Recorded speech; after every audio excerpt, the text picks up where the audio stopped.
Persephone, faz um teaser pra gente divulgar. Gente, é a Renata Sorrah.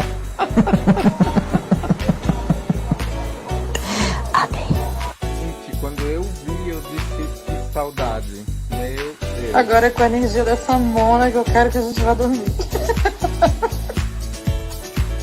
Encontro com Família Pepper vai ser Ciro de diversidade.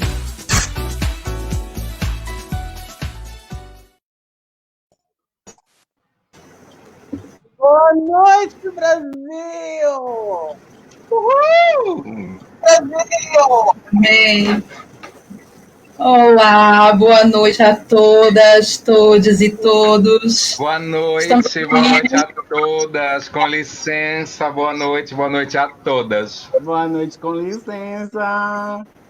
Gurias está aqui. Gente, bem-vindas, bem-vindos ao encontro com Família Pepper. Eu sou Eva Pepper. Estou aqui como matriarca desta família, carregando este fardo que são essas filhas. Alaca! Como vocês, filhas? Já aproveito para dar um bem-vindo, bem gostoso para o nosso convidado de hoje, Éder Lima. Obrigado, Éder, pelo aceite. Maravilhoso. Já peguei. Mentira! Quer dizer... Ai, não sei! Oi. Falem aí, filhas. Oi, boa noite. Boa noite a todas. Esse é um processo da SC Cultura em Sua Casa, da Fundação Catarinense de Cultura do Governo do Estado, patrocinadas, ocupando os editais, dinheiro público, é isso? É sobre isso. Fala aí, bonitas. Gente, eu sou a Maia Pepper, sou a filha primogênita, já que ontem a Persephone disse ser a mais nova. E, como vocês podem ver, não tenho partido, não sou de esquerda nem de direita, esquerda. É isso. Sejam bem-vindos à nossa live. Eu vou sair, olha que ridícula. Nossa mãe é péssima. Bom, enquanto isso... Gente, eu tô errado com a minha caixa de som, por isso que eu não ouvia vocês, eu pensei, elas não falam, eu devo ter atropelado vocês. A louca. Bem, agora eu vou me apresentar. Meu nome é Persephone Pepper. Eu sou a filha mais nova, caçula, assim, uma millennial, uma geração Y, não, geração Z, bem gostosinha. E aí, meu nome é Persephone Pepper. De dia eu sou João Pedro Martins Speckert e trabalho com teatro. Isso é algo que todas nós temos em comum. Nós somos atrizes. Tudo bom? Bem importante pontuar, né? E o nosso convidado de hoje é Éder Lima, que é historiador e militante já há mais de 3 décadas, pelas minhas contas, não é, Éder? Mas se quiser falar um pouquinho, se apresentar. Então, boa noite a todos, todas e todos. O meu nome é Éder Lima. Eu sou historiador, formado aqui pela FURB Blumenau. Eu tenho 53 anos e a gente participa aí dos movimentos sociais, políticos, na cidade de Blumenau, na Catarina, já há um bom tempo. Desde o final dos anos 80, e a gente já acompanhou aí algumas transformações que ocorreram na nossa sociedade, na nossa cidade. Já vivemos tempos melhores, já vivemos tempos mais libertos, livres, já vivemos tempos mais com mais representatividade política, já vivemos tempos em que a expressão cultural era mais livre, bem mais aberta, mas esse é um debate que a gente pretende conversar com todos e todas hoje à noite. E obrigada por ter vindo, por ter aceitado o nosso convite para a gente falar de política. Sua presença é importante e fundamental para nós. Bom, e Eva, quer falar um pouquinho do nosso projeto para a gente apresentar a performance de hoje? Claro. Então, gente, a nossa ideia foi, claro, né, continuar unidas como família tradicional que somos, brasileiras, né? E trazer convidados para debater temas que nós achamos super pertinentes e necessários. Colocar na berlinda com esse foco na nossa comunidade LGBTQIA+. Então, nós tivemos na segunda-feira um papo maravilhoso, com foco na pedagogia, com a Andrea, e hoje nós estamos aqui com o Éder para falarmos sobre política, né? Política com relação à comunidade LGBTQIA+, enfim, leis, passado, futuro, o que a gente faz, o que a gente não faz, como que a gente vota, como que a gente não vota, né? É importante saber disso nesse momento, né, meninas? Estamos aí quase na eleição. Amanhã vamos ter mais um encontro que o foco é saúde. E na sexta-feira convidamos todas para vir também bater um cabelo com a gente, tomar um drink, que vai ser um momento de confraternização. Isso aí. Exatamente. Então, bora! Amanhã a convidada é a Caroline Bruning, psicóloga, e a gente vai fazer um bate-papo sobre saúde. Vamos começar, então? Vamos, porque Pode elas prepararam lançar a cenas, elas prepararam performances para o público. Vou soltar, galera. Chama todo mundo pro sofá, todo mundo... Convida o povo, compartilha! Eu vou soltar o vídeo em 15, 14, 13, 12, 11, 10, 9, 8, 7, 6, 5, 4, 3, 2...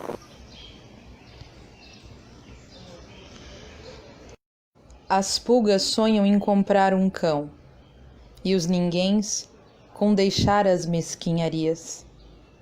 Que em algum dia mágico de sorte chova a boa sorte a cântaros, mas a boa sorte não chove ontem, nem hoje, nem amanhã, nem nunca. Nem uma chuvinha cai do céu da boa sorte.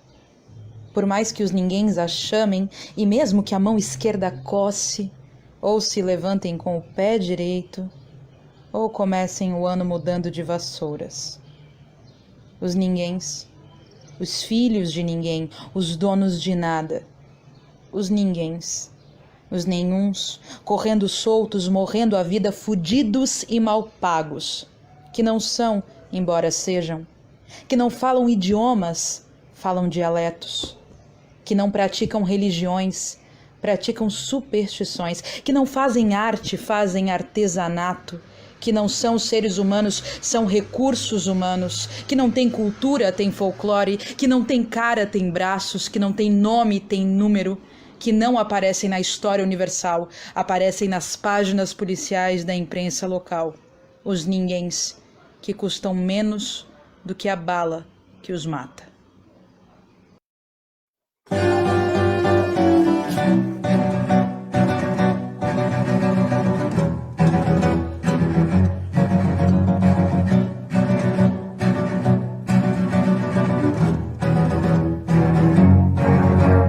Enquanto você dorme, eles planejam um novo golpe.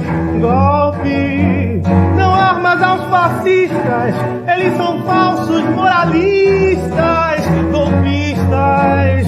Enquanto você ri, eles dão curso ao retrocesso.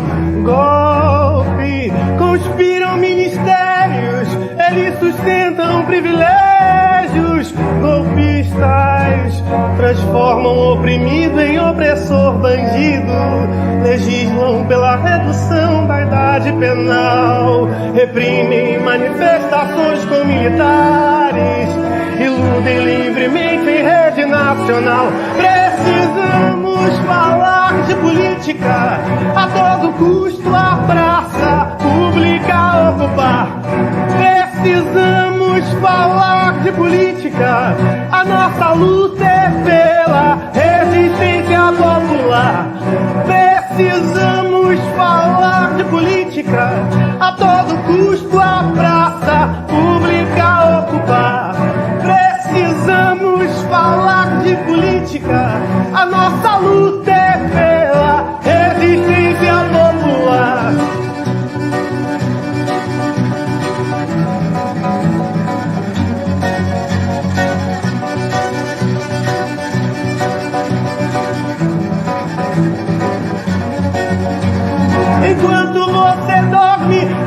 Eles planejam um novo golpe, grampeiam o seu sono. Eles são natos desumanos, golpistas.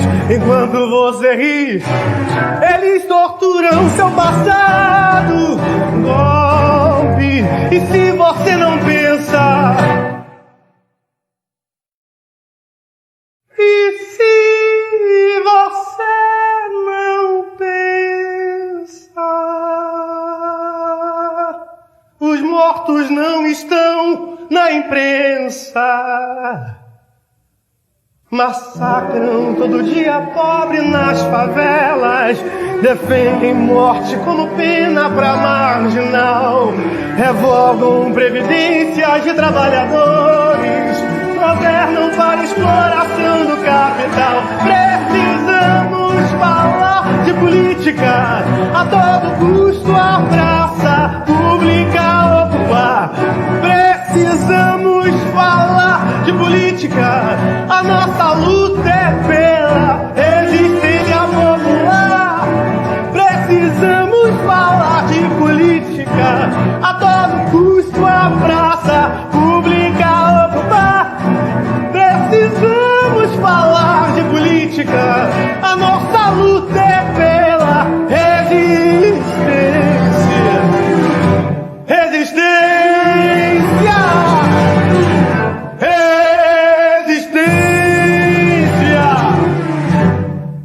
A nossa luta é pela resistência popular.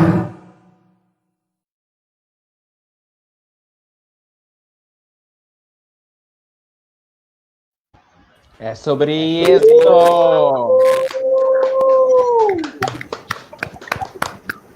Glória Godiva, ó, tô toda arrepiada. Ela disse, consegui comentar.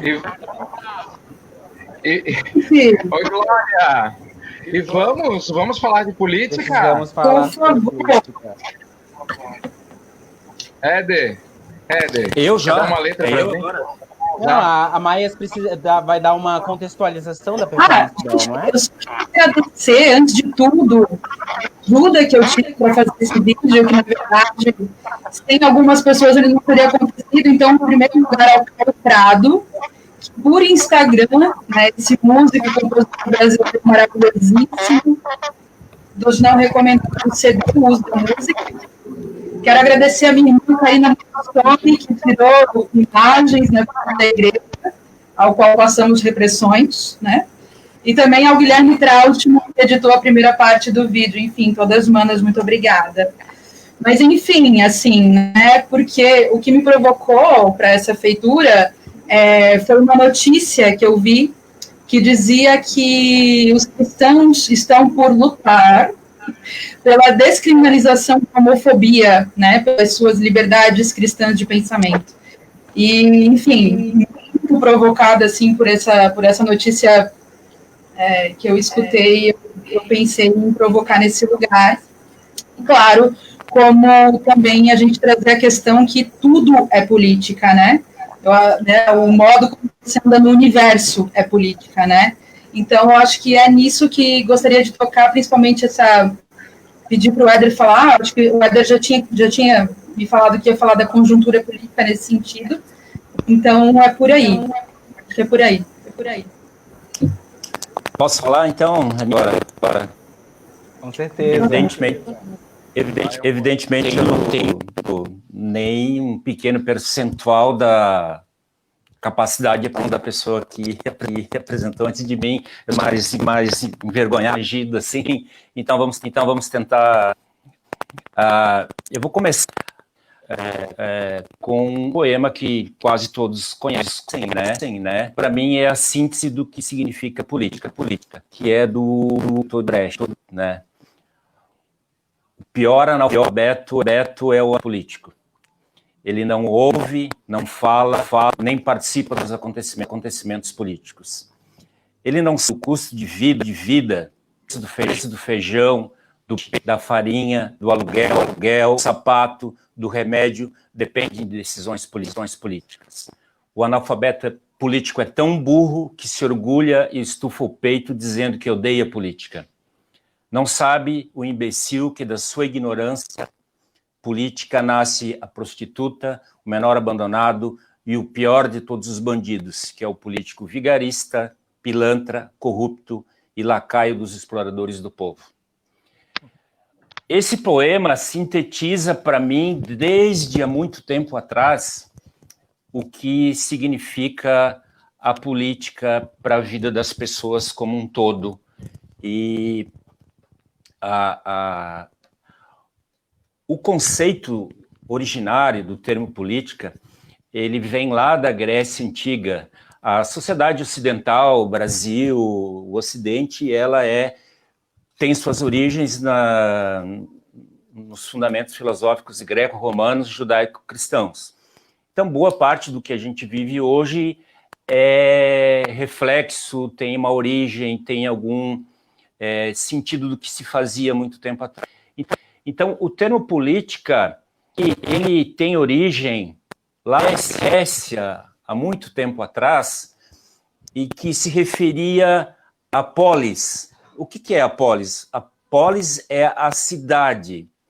E o político, originariamente, era aquele que vivia na sua cidade, que vivia a sua cidade do ponto de vista de interagir com outras pessoas, de interagir com outras relações que existiam. Muito embora a gente tenha que deixar bem claro que na Grécia Antiga, Roma Antiga, essa política era exercida por uma minoria que eram os cidadãos que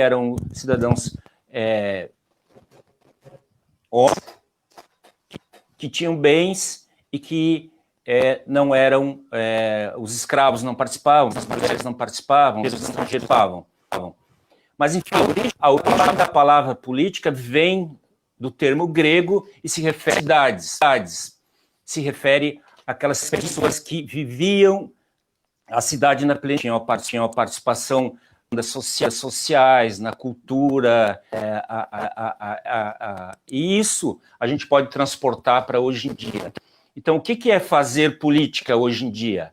É viver o seu local de moradia, viver a sua cidade, conhecer as pessoas, conhecer a situação social, política, econômica das pessoas que vivem na sua cidade, a situação cultural, a situação de violência, a situação, tudo que as demandas numa cidade, num estado, num país, isso significa fazer política, certo? Isso é muito importante porque muitas pessoas negam, eu odeio política, eu não gosto de política, e não percebem que falando de forma, elas também estão fazendo política. Porque negar a participação política também é uma forma de fazer política.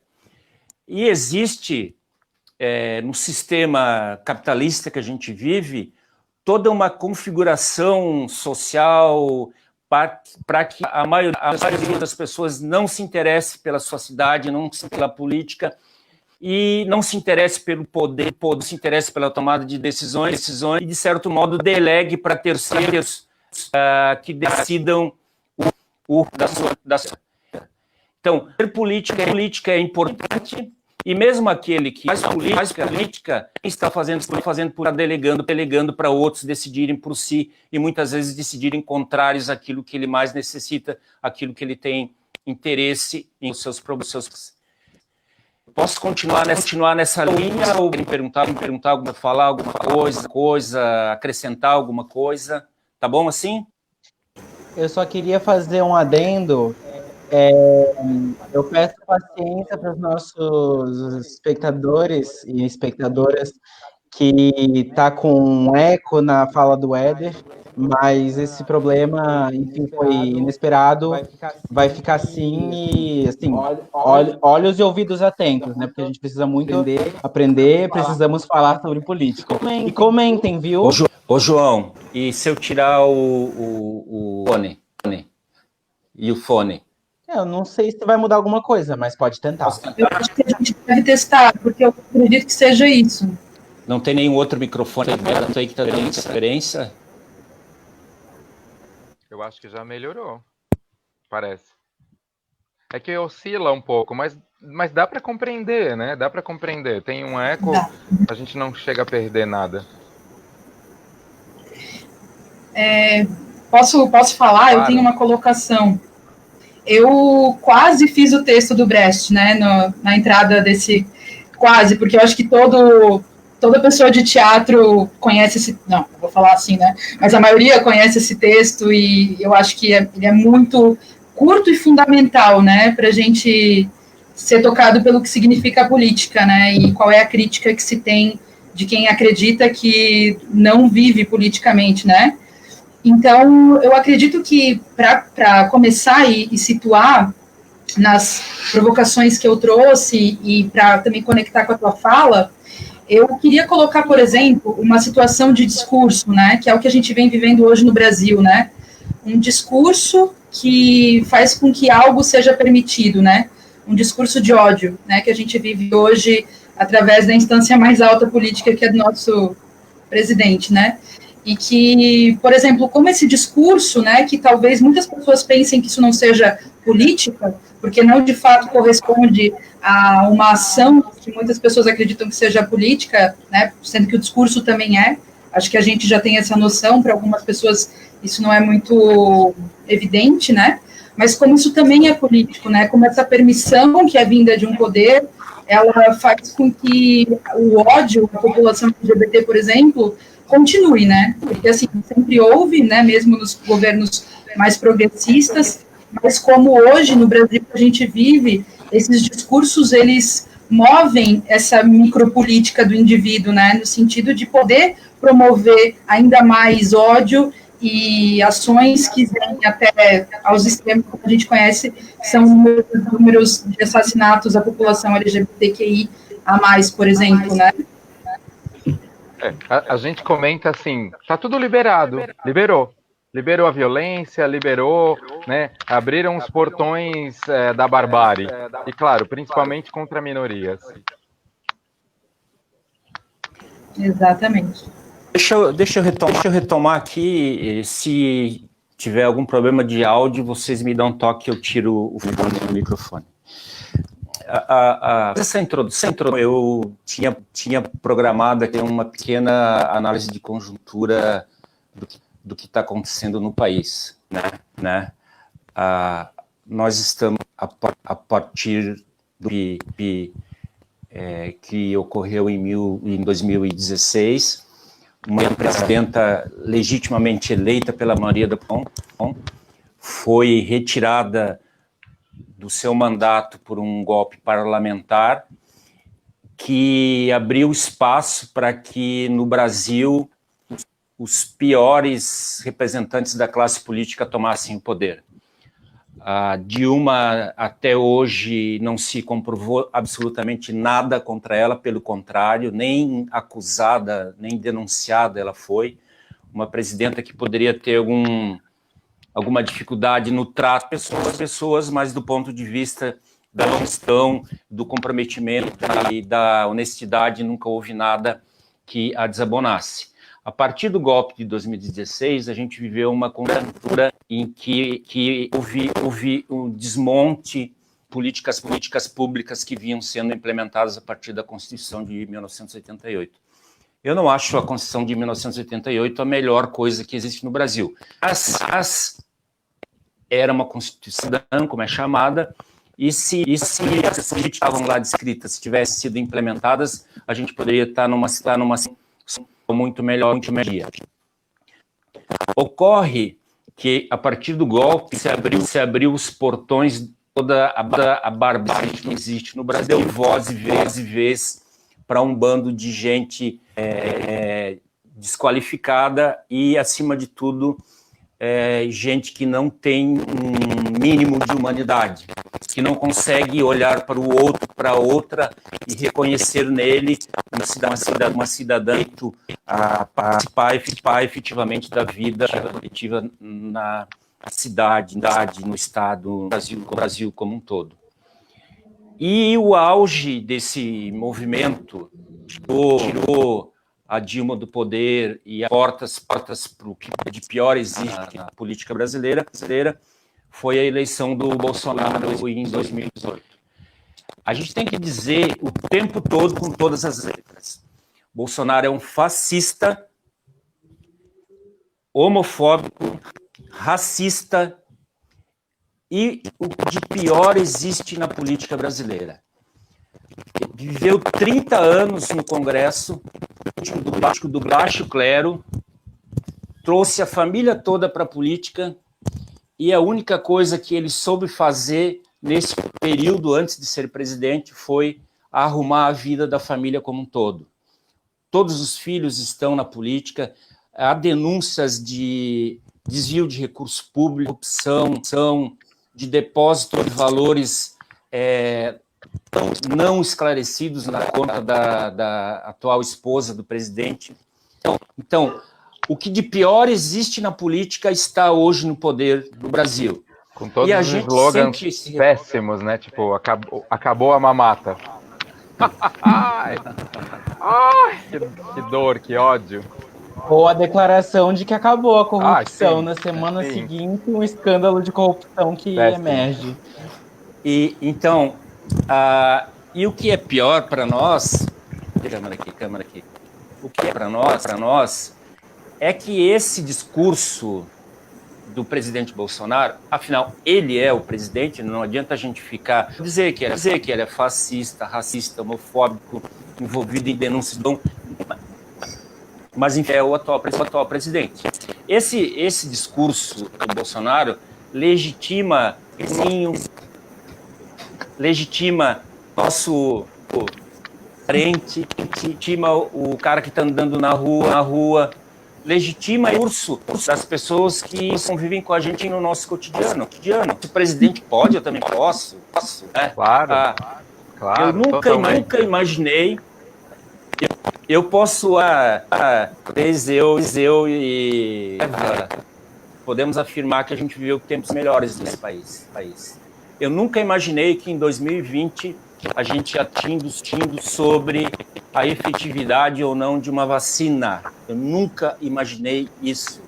Eu tinha a inocente visão do mundo que a gente sempre ia melhorar, que a gente sempre iria para frente. E eu posso dizer para vocês que hoje a gente está num período que, do ponto de vista da compreensão política e da visão que a maioria da sociedade tem, a gente está bem pior do que lá nos anos 90, início dos anos 2000. Existe toda uma corrente de entendimento da história de que a gente nunca passa pelo mesmo ponto, né? Do Hegel, que a gente faz uma espiral que nunca passa pelo mesmo ponto. Pois é, a gente está passando pelo mesmo ponto. Quando tem pessoas que são conservadoras e fazem um retrocesso, né? A gente passa pelo mesmo ponto. Mas eu diria, Perséfone, que essas pessoas sempre estiveram ali, sabe? Elas nunca deixaram de existir. É que agora elas têm alguém que legitima isso, sabe? Exatamente. Esse que é, para mim, a grande questão. Então, para avançar um pouco... Oi. Não, é que me fez pensar agora, né, como também é complicado viver essa política, né, da permissão do ódio em meio a uma pandemia, né, que, por exemplo, como agora, me veio esse pensamento depois da fala de vocês, podem agora estar se constituindo famílias onde tem LGBT em casa, uma pessoa LGBT em casa. A gente sabe que a violência contra a mulher aumentou? Não, mas as pessoas estarem mais tempo em casa, né, permite que as pessoas tenham aquelas ações violentas que elas já tinham, mas antes, quando elas ainda saíam, circulavam fora, elas ficavam menos tempo tendo que ter a obrigação de lidar com essa também normatização da ideia de que a família pode te atravessar de uma maneira violenta, né? E, enfim, pensei nisso com a fala da Perséfone e com a tua também, falando da questão de como desevoluímos, né? E, enfim, é extremamente perigoso esse cenário atual, né? Que a gente vive, porque além dele ser completamente novo, no sentido de precisamos lidar com estar mais em casa, ainda precisamos lidar com estar mais em casa num cenário de um Brasil que a violência só aumenta, né? onde se resolve violência à base da violência, como o próprio Bolsonaro já falou. Que também acho importante falar que tudo que a gente está falando aqui sobre o Bolsonaro, ele mesmo falou, né? Não é nada inventado e nem muito menos de um discurso do tipo, estamos aqui criando fake news. Ele mesmo já falou tudo isso, né? Que a gente não são opiniões, não são opiniões. São declarações dele, feitas, claras, todo mundo já viu. Para continuar lado, existe toda uma estrutura econômica que está sendo muito associada com as políticas desenvolvidas pelo Bolsonaro, ou pelas políticas desenvolvidas pelo Bolsonaro. Houve um completo desmonte do Estado, muitas privatizações, a venda do pré-sal, venda de campos de petróleo, o foco na produção de proteína animal via criação de gado, frango, porco, a plantação de soja. Então, o Bolsonaro em si, sozinho, seria mais um lá falando merda. Mas existe toda uma estrutura que apoia, estrutura econômica, que tem imagens com as realizações do governo Bolsonaro, o capital financeiro, que são os grandes latifundiários, que são as pessoas que se beneficiam de modo de produção que esgota a terra, a natureza, que foca na produção de proteína animal, que foca na produção de soja, que desmata, que queima, que explora trabalhador. Então, existe toda uma grande estrutura que dá suporte para essas merdas que o Bolsonaro fala. Se não fosse por isso, se não fosse a tal da política econômica neoliberal do Paulo Guedes, o Bolsonaro seria mais um idiota lá que seria deputado o resto da vida e não teria chegado ao cargo de presidente da República. Mas esse cenário ele é meio desesperador, meio intranquilo para nós, mas, por outro lado, a gente tem recebido notícias boas de outros lugares. Por exemplo, no fim de semana teve um plebiscito no Chile, onde 80% da população votou para se estabelecer uma nova Constituição e escrever uma nova Constituição para o Chile. E tem algumas coisas que passaram ao largo do noticiário aqui no Brasil. Essa nova Constituinte ela vai ser paritária, por exemplo. Metade homem, metade mulher. Foi definido no processo de votação que é dessa forma. E além de ser paritária... Vai ter algum tipo de paridade étnica? E além da paridade de homens e mulheres, ainda tem uma cota de representação indígena no Chile, certo? Não é como é no Brasil hoje, é cota de candidato. Não, é cota de eleito, né? Então, se eu não me engano, 13% da Assembleia Constituinte chilena vai ser composta de povos originários, além do fato de ser totalmente paritária.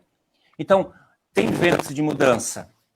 Mas aqui para nós, o que a gente pode fazer para alterar esse quadro que a gente está conversando aqui, que houve uma certa... um certo regresso, um certo conservadorismo está sobressaindo na sociedade. Na primeira metade do século XX, teve um filósofo italiano, o nome dele é Antonio Gramsci. Ele estudou as relações sociais no capitalismo e desenvolveu uma teoria, uma filosofia que eu particularmente sou adepto, e eu acho que é a melhor forma de a gente mudar a visão da sociedade. Antônio Gramsci, não é certo? Antônio Gramsci. Ele vê o conceito... Cortou. Tá, Antônio Gramsci. Ele desenvolveu o conceito de hegemonia. No capitalismo, a hegemonia é construída a partir da base econômica e se reflete em todos os outros setores da sociedade, na cultura, na educação, em vários aspectos. E na gente, na diversidade. Em tudo. E aí o Gramsci disse o seguinte, que existe uma forma de se construir uma contra-hegemonia, ou uma hegemonia contrária à hegemonia dominante. E a forma de se construir isso é ocupando espaço na sociedade civil e na sociedade política. O que ele define como sociedade civil é basicamente o que a gente chama hoje em dia de ONG, né? São coletivos, são organizações não governamentais, são associações de moradores, sindicatos. Então, ele diz que para construir uma nova visão sobre a sociedade, ou uma nova harmonia, pensa diferente, quem tem uma outra visão da sociedade tem espaço. Tem que ocupar esse espaço, o espaço na sociedade civil. Mas também tem que ocupar espaço na sociedade política. O que é a sociedade? É a política tradicional. É partido político, é de vereadores, é eleição, é Assembleia Legislativa, é Câmara Federal, é Prefeitura, Governo do Estado. Então, ele diz que para uma outra visão de mundo, uma nova hegemonia, a gente precisa ocupar esses espaços na sociedade civil e na sociedade política. Isso leu o Gramsci e aprendeu e colocou bem em prática essa política do Gramsci, os listas pentecostais. Todo lugar que tu vai tem um crente lá defendendo a sua posição. A gente brinca, nem pano de prato laico a gente encontra mais, né? Porque tu vai cortar o cabelo, eu não, né? Porque eu não, né? Tem um lá, barbeiro, que quer pregar a palavra. Tu vai... Qualquer lugar do mercado. Então, eles ocuparam esse espaço, não levar amor no próximo, como pregava Jesus Cristo, mas para levar a sua posição fundamentalista, preconceituosa e muitas vezes que também legitimam da violência. Então, e a melhor forma que a gente tem de construir uma nova visão de sociedade é efetivando esses espaços. Não existe outra forma. Ocupando espaços de uma clara missões claras e objetivas. Eu não quero citar nome aqui, mas, por exemplo, a Câmara de Vereadores de Blumenau tem 15 homens. 15 homens. Nenhuma mulher. Branco, até queria falar uma coisa, né, que... Só para eu terminar, tem um vereador que assumiu publicamente a sua homossexualidade, mas ele não faz política de inclusão, ele não faz política para inclusão, ele não faz política para discutir as opressões, ele não faz política para quem mais necessita. Não traz nenhuma pauta sobre... Ele quer fazer a política da média e quer fazer a política para agradar todo mundo, que fala que não é nem de esquerda nem de direita, o meu negócio é aquilo que a gente chama de pós-política. Isso. Não, isso, na verdade... desculpa, não, pode falar. Tá. Isso tem muito a ver com o que eu queria muito colocar nessa... Eu tinha pensado nessa colocação antes de começar a live, só para, pelo menos para mim, cortou esse vereador e candidato a vereador, ele assumiu sua homossexualidade e não faz, né, nenhum esforço de fazer política inclusiva, né? Enfim, tudo que a gente quer, o que a gente gosta, mas enfim, a minha não existem, enfim, dentro da esquerda existem pessoas que chamam e consideram pouco as nossas pautas de anti-LGBTfobia, anti-racismo, machismo, né, o feminismo, e todas essas outras pautas chamam de pautas identitárias e menosprezam. Mas não é isso que eu quero bater agora, porque, enfim, não é no lado que está perdendo que eu quero bater, mas o que eu quero chamar a atenção é como existem políticos de direita, né, neoliberais, que estão sequestrando as nossas pautas interseccionais, né, que eu vou trazer esse termo porque eu acho ele mais adequado, né, porque são intersecções de opressões, porque todos nós temos as nossas... Imaginem um gráfico, né? A gente tem a esfera das pessoas que são pretas, pardas, índias, as pessoas que são LGBTs, as pessoas que são mulheres cis, mulheres trans, enfim, elas estão em áreas, né? E a gente tem os movimentos, né?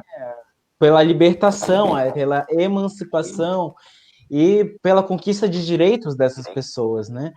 E existem muitos políticos neoliberais que estão sequestrando essas pautas e tentando resolver tudo com representatividade, tentando resolver tudo com um discurso manso, um capitalismo colorido, né? Um capitalismo fofinho. Sem diálogo com as pautas, movimentos. Ou até, às vezes, coloca um candidato, uma candidata, né, que pertence a alguma minoria, e eu queria que você falasse um pouco sobre esse problema, né, que, para mim, é um mau compreendimento das nossas pautas interseccionais. Né? As nossas pautas interseccionais não pertencem à esfera, ou melhor, ao espectro da direita. Elas falam de libertação, emancipação, conquista de direitos que estão à esquerda. Então, durante muito tempo,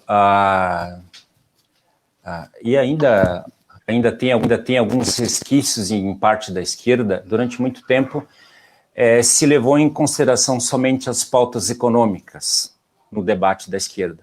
A emancipação dos trabalhadores e as questões relativas à economia e a modo de produção, de trabalho.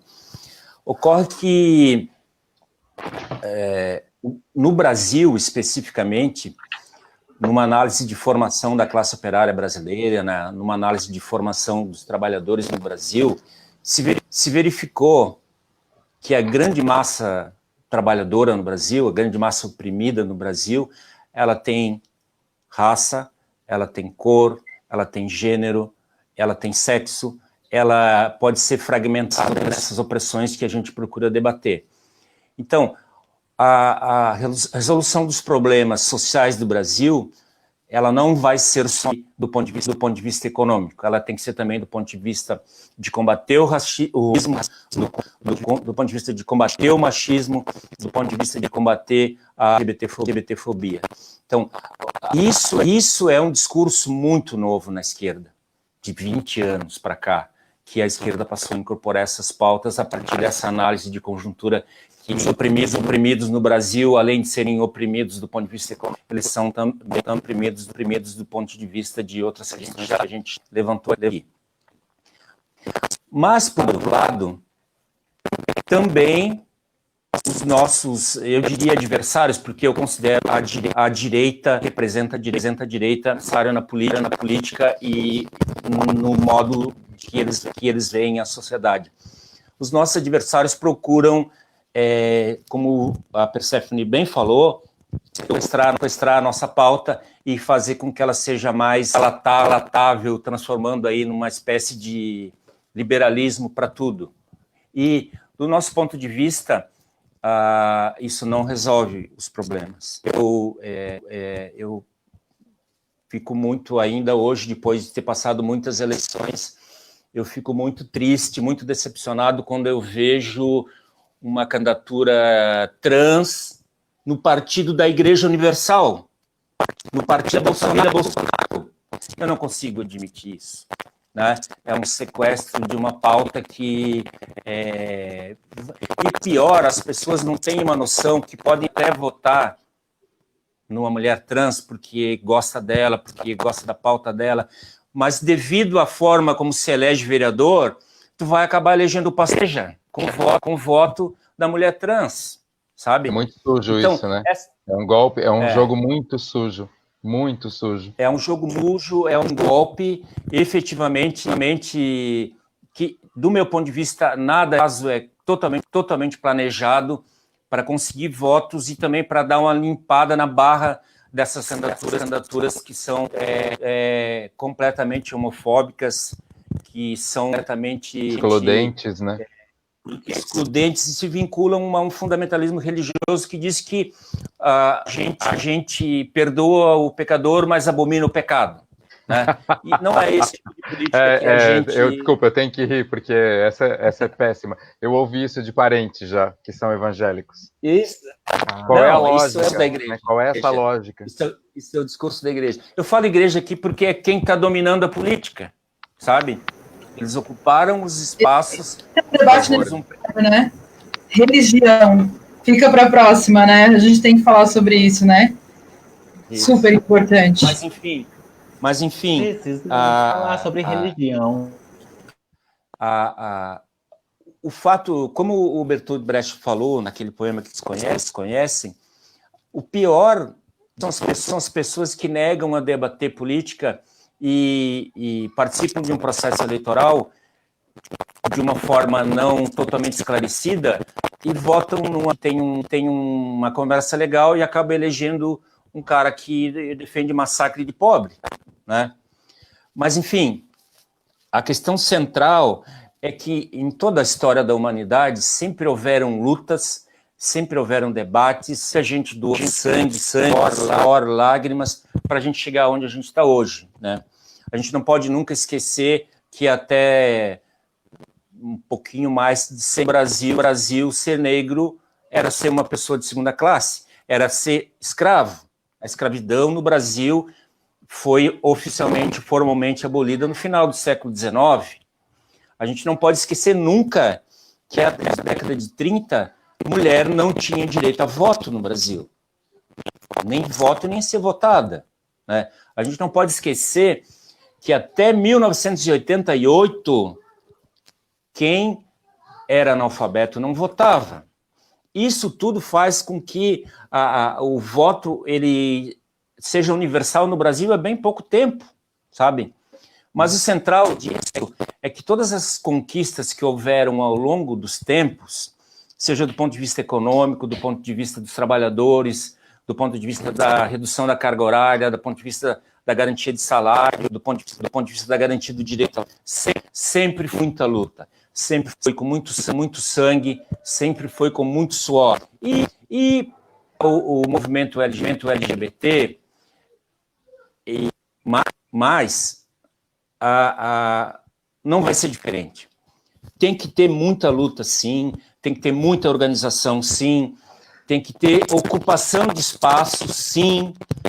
Alguém lá na Câmara de Vereadores levanta a voz e diga e grite e bata na mesa e defenda as pautas, porque somente dessa forma é que a gente vai conseguir mudar algumas questões na sociedade. E isso é importante porque uma das formas de se combater a LGBTfobia, e é aquela que a maioria das pessoas considera como a mais adequada, é a educação. É a educação em casa, é a educação na escola, é a educação para as crianças, adolescentes, para entenderem que todos os seres humanos são iguais e todos têm direito à sua livre manifestação de acordo com da forma como ele concebe o mundo.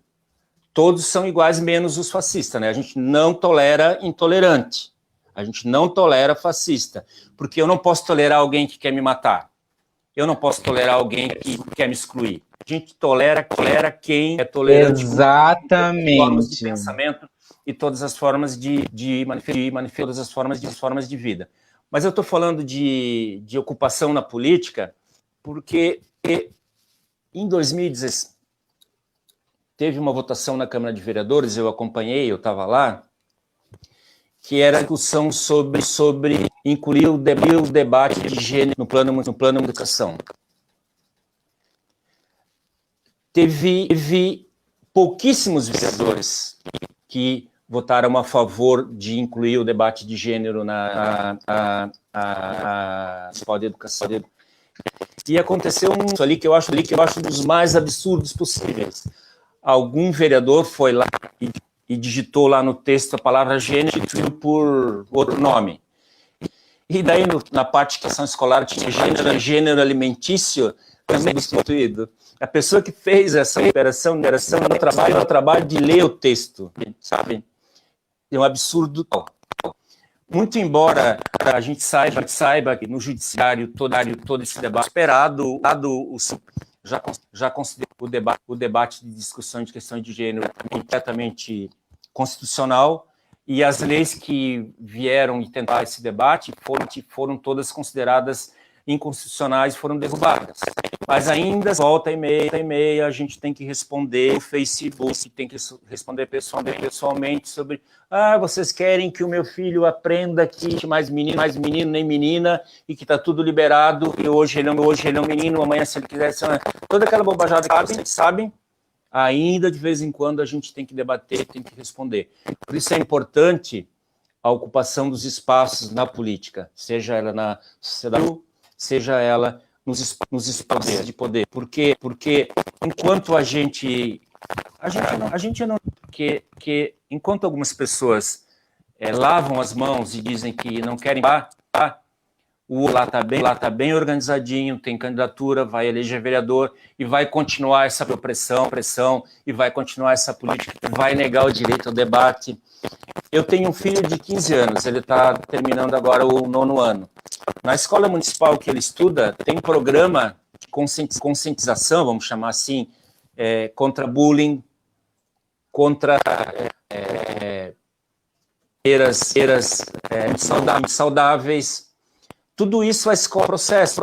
Pode eles não, quando tem algum problema de ficar zoando com o coleguinha, chama os pais, alunos. Então a escola tem todo um método de conversar sobre preconceitos, menos do ponto de vista de orientação e de sexualidade.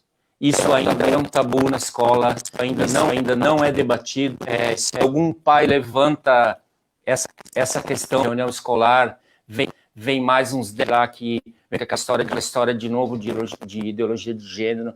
Então é importantíssimo para quem está ouvindo a gente, tem eleição daqui a alguns dias, é importantíssimo que vocês estudem o que os candidatos estão dizendo, que vocês leiam o que os candidatos estão dizendo, mais do que estudem a vida dessa pessoa. Ver quem ele era, onde ele esteve, para onde ele vai, seja decidido dessa forma. Porque todo o processo de construção política, ele tem o seu auge, o seu momento máximo, que é a eleição, que é onde a população escolhe seus governantes, certo? E eu estou completamente decepcionado com o resultado eleitoral que se está aparecendo aqui na cidade de Blumenau.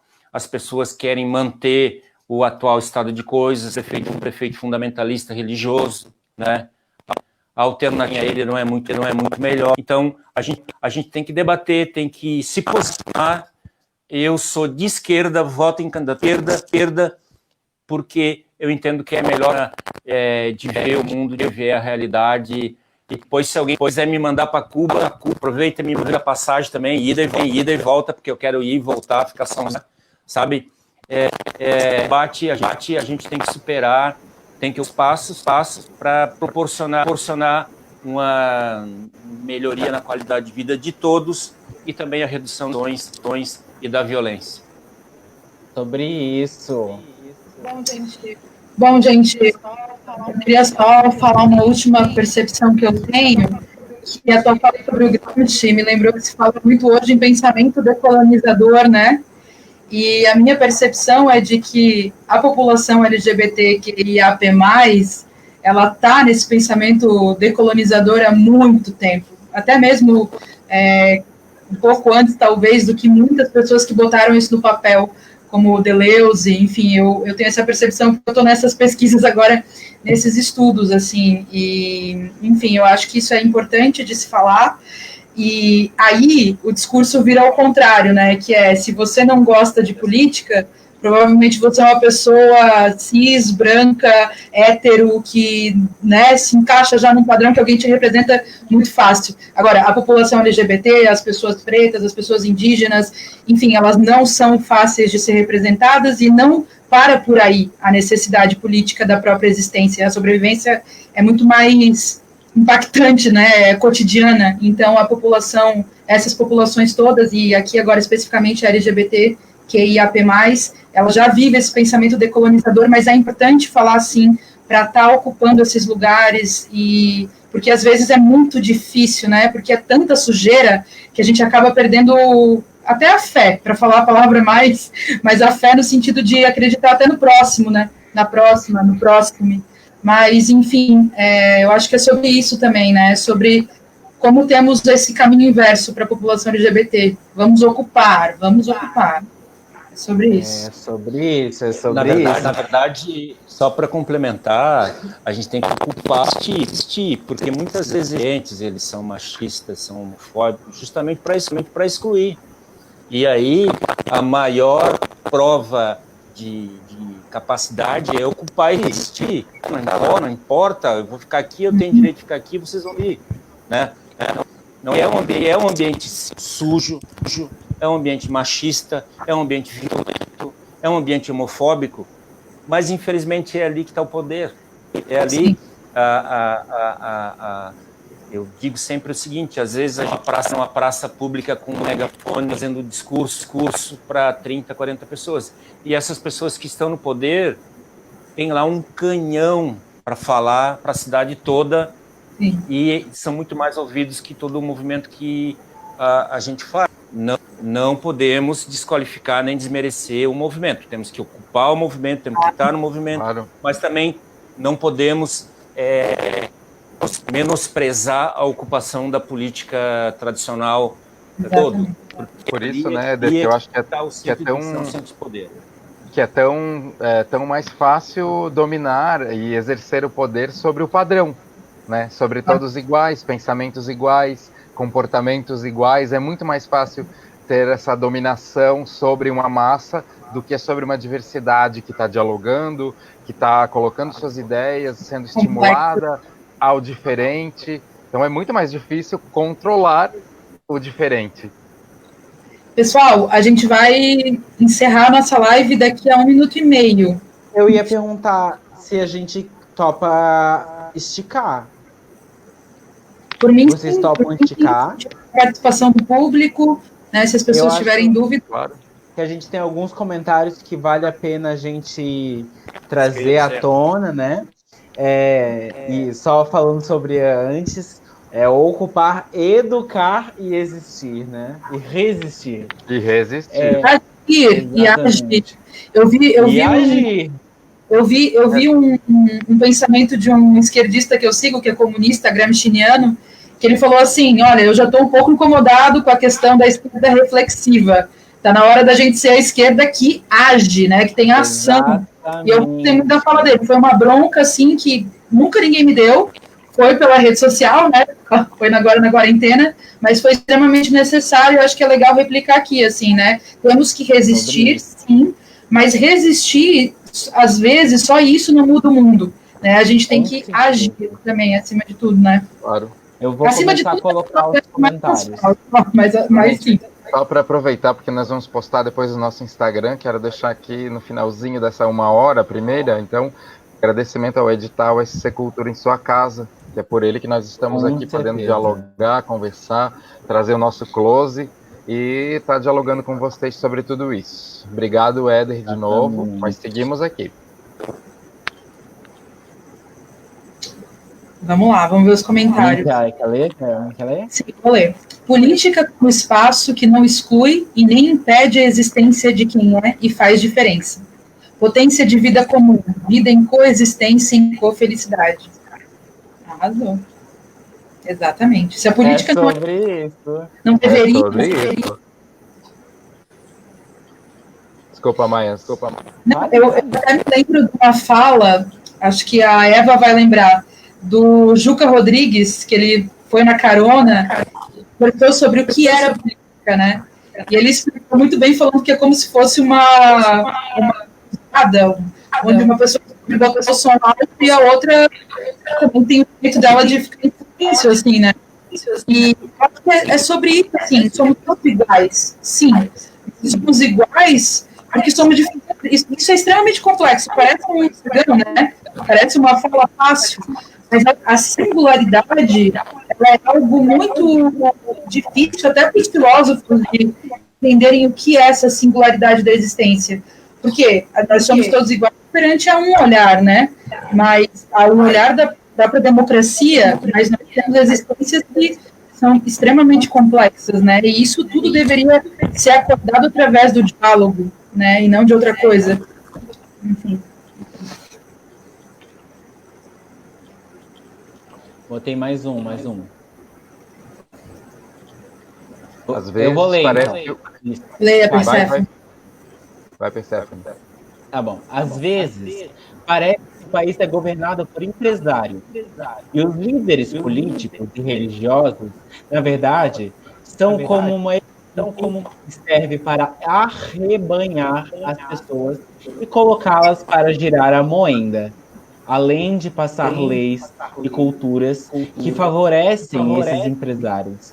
Estou longe da realidade? Você pensou assim? Bem, para mim, pelo menos, é exatamente o que o Éder leu o poema no começo do Bertolt Brecht sobre o analfabeto político. Se você não gosta de política, se você bate no peito... Ai, dei um tapa no microfone agora, né? Se você bate no peito para dizer que odeia política, você está exatamente sendo o gado que está sendo arrebanhado para girar como é que é a moenda. A moenda, exatamente.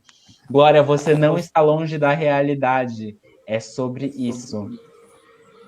Aliás, eu queria essa fala que ela escreveu ali, porque é uma análise sociológica perfeita.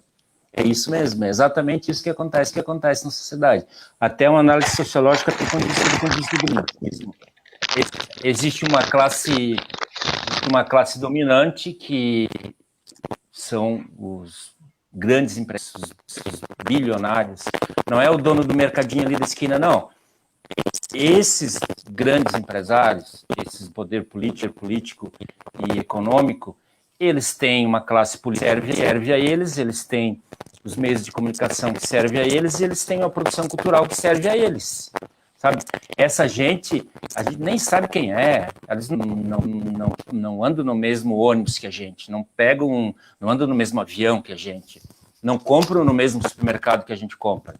A gente nem sabe quem são essas pessoas do ponto de vista de tentar reconhecê-las. É a análise sociológica perfeita. Quem manda na sociedade é quem tem o capital financeiro, capital econômico, é esses que mandam na sociedade. E a classe política somente serve a eles, e toda a estrutura da sociedade serve aos donos do capital. Eu vou botar mais um comentário.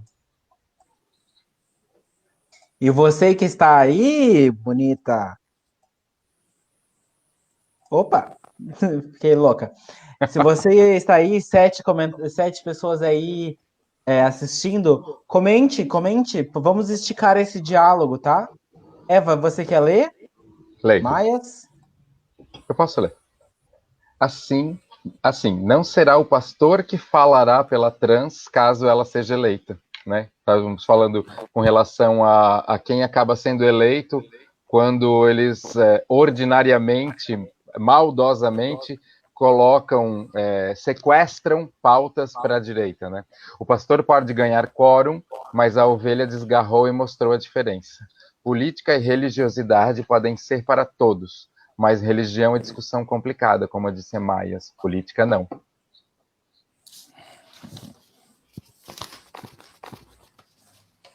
Porque nós estamos querendo condenar as religiosidades, né? Mas que elas fiquem na igreja, elas fiquem nas crenças pessoais, e não dentro das nossas leis que regem a todos, né? E a todas. Exatamente, porque é muito importante falar, um dos lugares onde pessoas LGBTQIAP+, são mais aceitas não são as igrejas evangélicas e nem as católicas, que são as que mais têm presença no Brasil hoje, né? Mas sim, às vezes, outras religiões, como aqui quem já frequentou um terreiro de Umbanda Candomblé, percebeu que lá estava muito mais as manas do que em qualquer outro lugar desses, né? Onde tem uma aceitação, respeito de verdade. Então, eu acho que, claro, a religião, eu acho que ela tem que ser debatida, não é fácil, é complexo, mas eu acho que sim, a gente também tem que falar, é como uma política, porque a religião, ela também é política, né? A gente tem um calendário aí que está para dizer, né? A gente vive na lógica cristã, né? Então, assim, se isso também não é política, né? É completamente político, claro, né? Claro. Por outro lado, queria deixar bem claro, assim, que na minha opinião, eu compartilho de qualquer concepção que seja includente, seja ela filosófica, religiosa, política.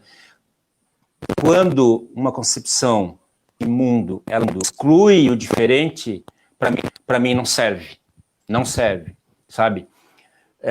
Tem como pauta filosofia excluir alguém, dizer que se tu agir assim, tu não vai para o céu, ou se tu fazer isso dessa forma, você não vai ganhar alguma coisa.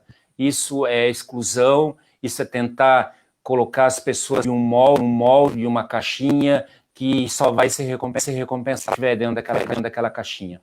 Tem que ficar bem claro isso. Nenhuma concepção de vida, seja ela econômica, filosófica, religiosa, ela pode ser excludente. Ela tem que ser e tem que ter em todas as pessoas um ser humano portador de direitos iguais a qualquer outro. Eu não tenho que convencer ninguém de que a minha concepção filosófica é melhor do que a outra. Mas, do lado, eu tenho que aceitar as como elas são. Se uma concepção filosófica, religiosa, política, econômica tenta excluir seres humanos, para mim... E é o que temos, né? E é o que temos. E é o que temos. Eu queria tentar aqui os comentários que estão no perfil da Maias, para esse lado.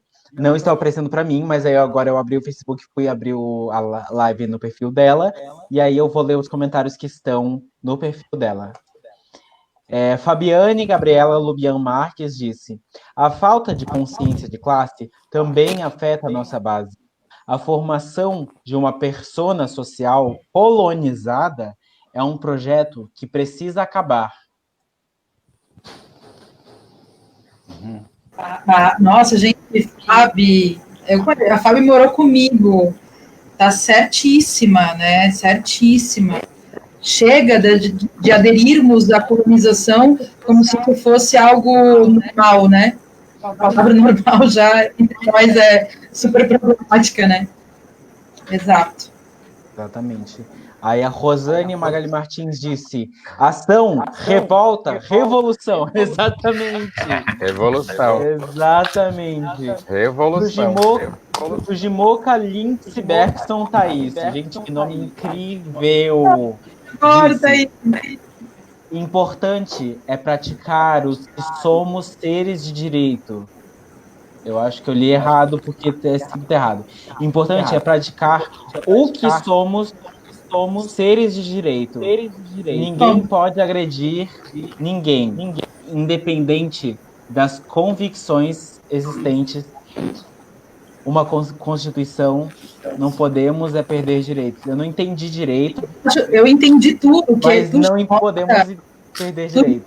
É anarquia, meu amor. Entendeu? O meu direito é a liberdade do outro. Bem isso. Eu, inclusive, fiquei... Se eu vinha com esse símbolo de anarquia, mas com o comentário mas que eu já me sinto identificado. Eu vou ler mais um. O último, que está aparecendo para mim, pelo menos. Rosane Magali Martins, de novo. A família Pepper prestando importante discussão para a comunidade de artistas de Santa Catarina.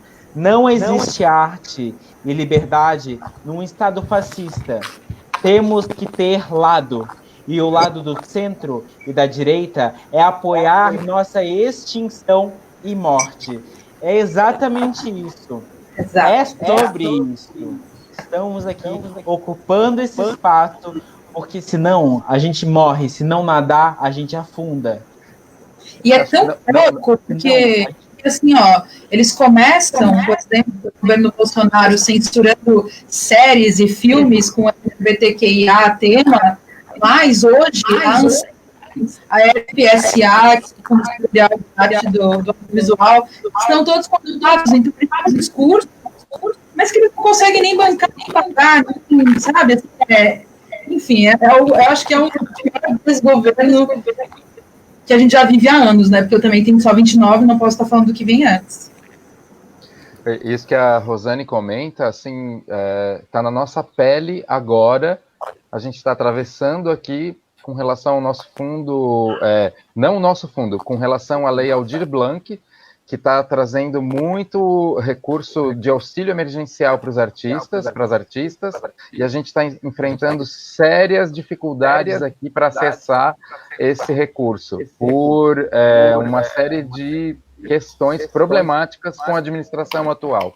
Então, acho que não vamos entrar aqui aprofundar esse tema, mas deixar registrado aqui que a gente, como classe aqui artística de Blumenau, estamos passando por uma dificuldade bem grande para poder ter um acesso, pensando que esse auxílio vem nesse cenário, né? Ele não pode entrar num edital, por exemplo, que é o que vai acontecer, que dialoga com tempos dos quais a gente já discorda de muitas coisas, mas enfim, é isso, a gente está na mão de políticas que realmente não estão pensadas para nós. Tem alguns comentários na transmissão da live da Maia, que eu não tinha percebido e agora eu vi, então eu vou ler alguns deles. Já que estamos esticando, já que vamos, né, esticar essa live, eu vou ler esses comentários. Disse Karina Morastoni, irmã da Maias, aqui em Balneário Camboriú, foge disso, um absurdo. Há apenas homens brancos e apenas uma mulher. Precisamos ocupar os espaços. Em Blumenau não tem nenhuma mulher na Câmara de Vereadores. Vocês acreditam? Acreditamos, né? Pior é que acreditamos. Eu vou ler mais. A Tujimoka fez vários comentários chamando a atenção sobre o agronegócio. Ela disse... eu vou ler em ordem cronológica porque a gente já perdeu o tempo, né? Eu perdi o tempo de ler eles enfim. Ela disse, 2 agronegociantes. A bancada ruralista votou em peso para retirar lá. A mesma que está responsável pela queimada da Amazônia Pantanal e Cerrado. Plantação de soja para alimentar porco na China. Depois ela disse, país que mais mata ativistas ambientais do mundo. Bolsonaro não age sozinho. É ele e a bancada ruralista. Bolsonaro está como político há 30 anos. É um político profissional. Não que seja positivo, veja bem. E depois ela disse, importante é praticar os que somos. Esse eu já li. Ela depois disse nada. Foi isso que ela comentou. Mas é importante chamar a atenção ao agronegócio, né? Porque, enfim, hoje eu estava no mercado e aí eu brinquei, né? Não, essa cebola pequena eu não vou pegar. Não é para isso que eu pago um transgênico. É importante a gente chamar a atenção que a gente não está comendo os mesmos vegetais que são ancestrais, né? A gente não está comendo os vegetais que, enfim, são os que a natureza nos deu. Faz muito tempo que as espécies que nós consumimos são as que o agronegócio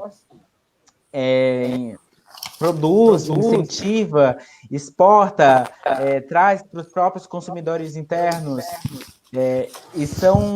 E o transgênico, ele não é enfim, existem algumas pesquisas em curso que podem hipotetizar, pelo menos, de que o transgênico ele não é tão saudável quanto a gente imagina, não é mesmo?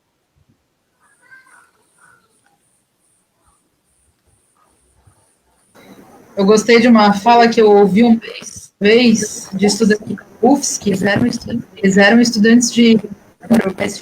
Agora, mas tinha a ver, eles tinham mudas de flores, plantas, e eles disseram assim, peguem essas mudas, vamos plantar, porque nós somos hoje o quintal do agronegócio aqui na América Latina, para ser a América Central e, né, Europa. Tá ruim para nós nesse sentido, né? Tem mais algum comentário? Não tem. Não temos mais comentários. Enfim, se alguém tiver ainda alguma dúvida, mas acho que a gente já pode ir, então, para o nosso encerramento, né? Quer falar alguma coisa, Ed? Para finalizar a nossa live? Então, eu quero agradecer a todos, todas, agradecer a família Pepper, agradecer pelo convite, espaço que foi dado para a gente poder conversar, e a luta nunca acaba. Se a gente for dormir e piscar e tirar uma sonequinha, retiraram direitos, tá?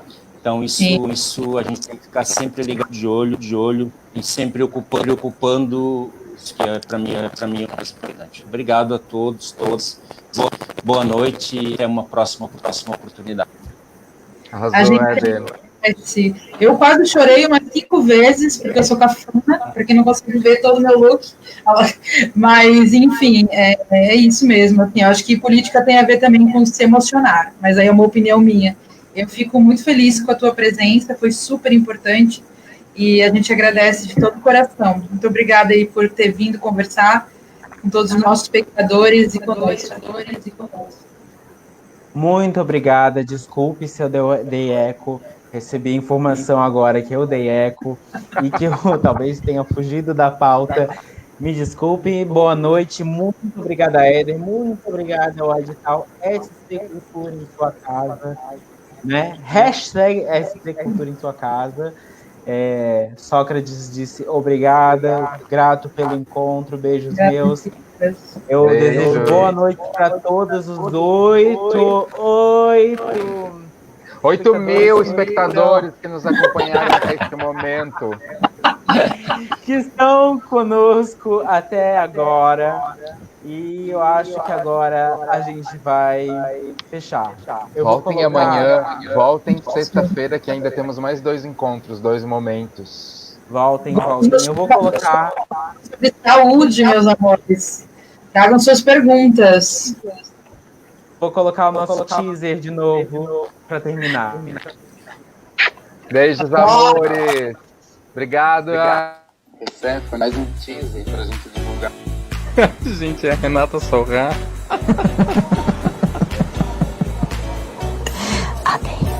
Gente, quando eu vi, eu disse que saudade. Meu Deus. Agora é com a energia dessa mona que eu quero que a gente vá dormir.